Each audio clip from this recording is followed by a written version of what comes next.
To start this off, this isn't the best player on every team, although there's some good players on this list.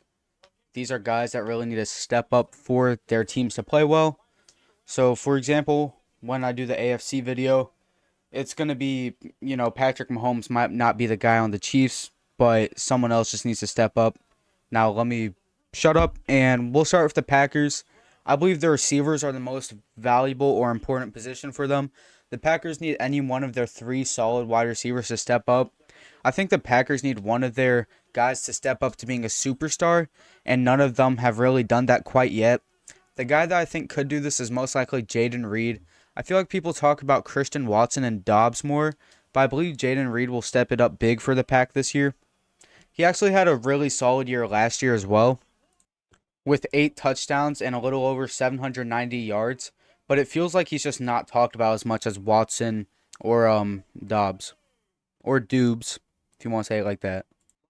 For the Cardinals, I believe it's going to be Murray, and I believe it's most important that if Murray steps up for them to actually be a solid team. I want to keep QBs off this list, but it's just really hard to do. But the Cardinals do need him to be the number one guy. I'm not the biggest Murray fan, but I do honestly kind of believe in him to step up this year. Obviously, they have Marvin Harrison Jr. now, but it's really good if he steps up because of just how much money they've invested into him at this point.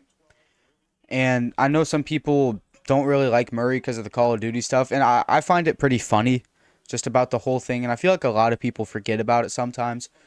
But he really does need to step it up this year. But something a lot of people forget is that he actually was hurt for part of last year. But when he was playing, he was actually fairly solid for them. And I think that that's just something to keep in mind. That's not like he was terrible last year, and he's still a fine quarterback. For the Detroit Lions, I'm going to choose secondary.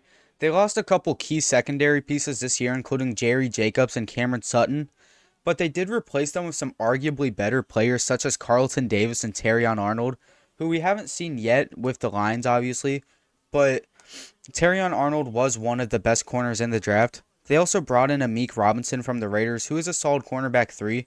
The secondary has been solid in years past and outdid expectations last year, but this year they're good on paper, so they should definitely be an improvement from last year.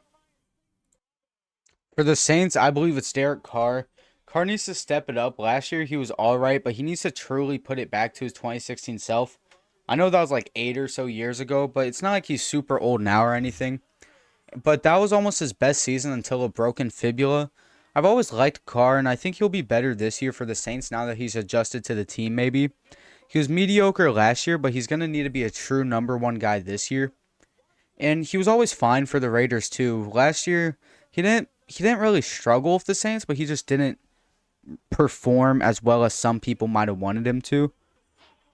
But I think he'll definitely have to step that up this year for the Saints to be a contending team. For the Falcons, I think it's Kyle Pitts. Honestly, I think it's time he shows how important he actually is to the team. He's been putting up solid yards, but unless Kirko just sucks or is hurt, there's really no reason for Pitts not to show up this year. People consider him one of the better Falcons weapons, and I believe that he needs to show it now. And people have been putting him as like a top 5 tight end in the league, and he's been very solid.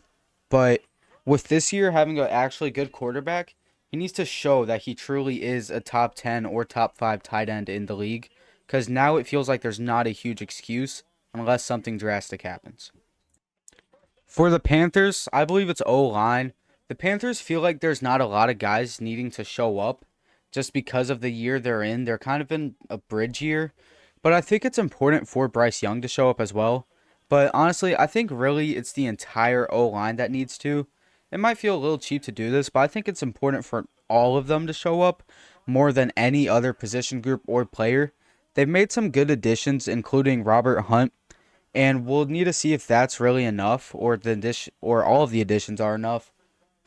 But it feels like that if this O-line isn't good, which I know this can be said about a lot of teams, but Mahomes has been behind a bad O-line before, and obviously the Chiefs still weren't bad that year. And I know Bryce Young isn't Mahomes, but I think the comparison still holds a little bit.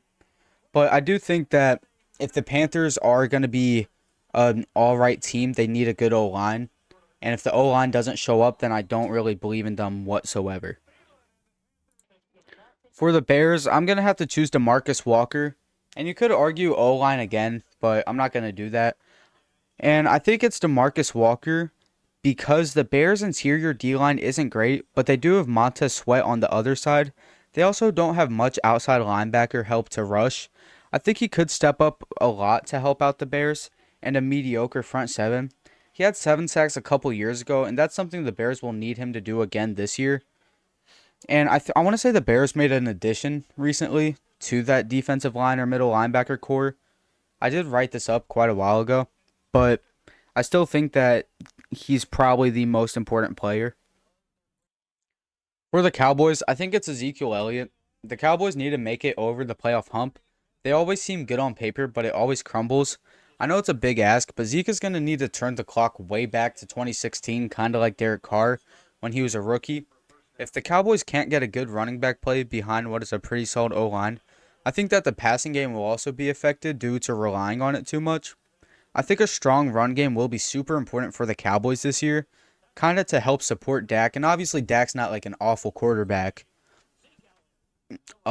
such as like some other teams that are going to need really good run play, kind of like the Seahawks.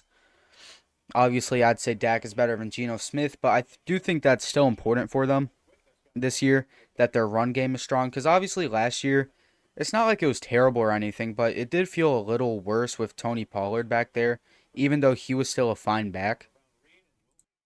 For the Buccaneers, I think it's clearly Baker Mayfield. I know there's a lot of QBs on this list, but I think it's true for most of these teams. And I think so, especially for the Buccaneers. I think that Mike Evans is also here, but we know he'll be good anyway, at least unless I just jinxed him.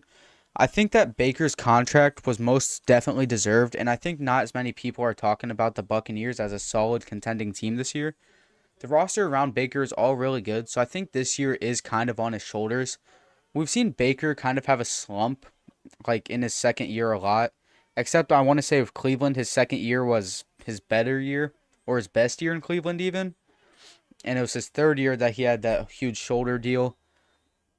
But I do think that Baker has to succeed for the Buccaneers to be good this year. And I know it's kind of obvious to say, oh, a quarterback has to be good for this team to be good. But I think if Baker's kind of bad or just all right, the Buccaneers will be fine at best. And hold on, here's an ad. But I think that whatever I was saying, Baker has to be good for them to really thrive and push for the playoffs. And if he's bad or just all right, there may be a 7-8 win team. I wouldn't say anywhere below 6 though. We're close to going on a QB little streak here, but for the Rams, I think it is Matthew Stafford. I think how good the Rams are this year is going to heavily rely on Matthew Stafford, obviously. With his age getting up there, though, and some injuries, I think this will be the year he might actually take a step back. But for the Rams, they need him 100%. I think they'll still have an alright year, even if Stafford struggles some. But if they want to thrive, he does need to be 100. And I know I also mentioned him in my other video about aging players that could fall off or something along those lines. But I really think that this might be the year that happens. I was a little lower on the Rams last year, and I was kind of surprised when they made the playoffs. Wasn't I mean maybe not surprised, but I think because of Stafford's injury at the start of the year, it just kind of made me a little lower on him. But I still think that he's an important piece for them this year, and that he is actually the most important piece, and that he'll need to succeed for this team to succeed in general. For the Vikings, I think it's now Sam Darnold. And I know half this list is kind of getting to be QBs, but the Vikings were looking like one of the best teams until Kirk went down last year. And Sam Darnold is going to have to carry them this year, or at least play like 3/4 of what he was supposed to become. I genuinely believe Darnold can still become a semi-competent QB in the league. Sam Darnold has been backing up for a while, but apparently this is not the Darnold from past years, as I saw an article say that actually came from someone in the Vikings team. But the Vikings team isn't really that bad, and I think Sam Darnold will determine their year this year. Obviously, when Sam Darnold struggles, because he will some, they can't decide, okay, maybe now we deploy J.J. McCarthy because of the injury. But I really doubt the Vikings go out and trade for Jameis Winston. I think there was another guy, like maybe even Jarrett Stidham. I kind of doubt that they do that unless Sam Darnold is actually horrendous. but I really don't think he will be. I think he'll still be kind of good this year. He's not going to be a top 10 QB, obviously, but I think he'll be solid this year for sure. For the Seahawks, I think it's Kenneth Walker. Geno Smith is a fine player and an all right quarterback, but I think the Seahawks will need a strong run game this year to piggyback off of. They have a fine O-line and a top 5 wide receiver core, as I said in the last False and Fact Friday. I think the issue with just relying on Geno Smith this year is the guy just isn't, he's not elite, right?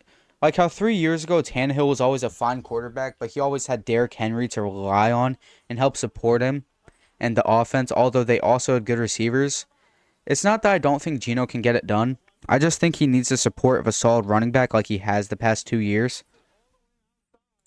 And I will say he might be a little better than Tannehill was a couple years ago, but we were considering Tannehill like a top 15 or so quarterback, or just like in that range, maybe not quite top 15. While Geno Smith is kind of in the same talk where he's not really top 15, but he's just kind of in the middle of the pack, all right player. For the 49ers, I think it's the wide receiver too. At this point, I'd just say it's fair to say Brock Purdy is a proven quarterback, but we don't know who the receiver 2 will be. The obvious pick is Juan Jennings, and actually, when writing this up, I kind of forgot about Ricky Pearsall, but he could be a choice too, even though he does have some lingering issues with his shoulder. But I think Jennings is really just a great receiver 3 but they've really relied on having 2 really good receivers the past couple years. And Jennings is good, but not great at all. But Brandon Ayuk sounds like he'll be traded. But I'm starting to think it's another kind of Martin Nietzsche situation, which is something that was going on in the NHL, where it's all talk about a trade, but it just ends up being an extension. Anyway, I think having a receiver 2 will be crucial to this offense. And actually, with the Nietzsche thing, I was predicting he'd end up staying in Carolina because of how long it was dragged out. And I ended up being right about that too. So I'll go and toss it in. I think Ayuk does end up a Niner next year, but I think it could be another bridge year, kind of just like the Martin Nietzsche situation, honestly. For the Giants, I think it's clearly Daniel Jones. It's clear that this team does need a QB to succeed this year. The defense is average, maybe a little better, and the offense is pretty mediocre all around. Daniel Jones is going to have to do some heavy work this year in order for the Giants to make a playoff push. I'm not sure if he will or if the Giants will, but if Daniel Jones really steps up, there's a small chance. Obviously, he has Malik Neighbors now, kind of like how Murray has Marvin Harrison Jr. now. But if I'm going to be honest, I think that the Giants are just a mediocre team, probably a bit worse, honestly.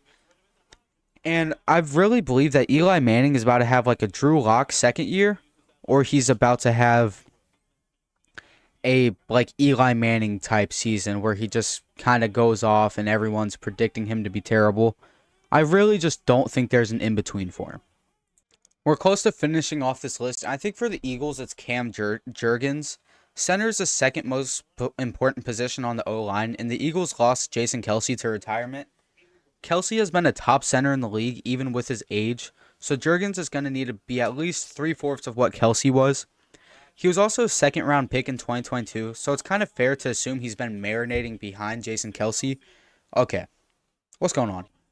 Rounding off this list, we have Alright, with a lot of these teams, there's multiple alright positions or solid players around, and I honestly think that the Commanders roster is solid, and they might even get their own video soon. But it's hard to choose someone or some people for them. But I think it's O-line. And I think it'll be super important for Jaden Daniels this year because of his injury concerns that come with him. Washington usually has an alright O-line, but it could be questionable this year with third-round rookie Brandon Coleman potentially starting at left tackle. Tyler Biadasz is a great starting center, and Sam Cosmi is also a solid guard. So the interior of the O-line should be pretty good. But it's going to be very important, though, to protect Daniels, and that's why I chose O-line over receivers. Now, that's it for this video. I'm sorry about the random ads. Alright, guys, so I know this video might have been a little bit worse than some of my other ones.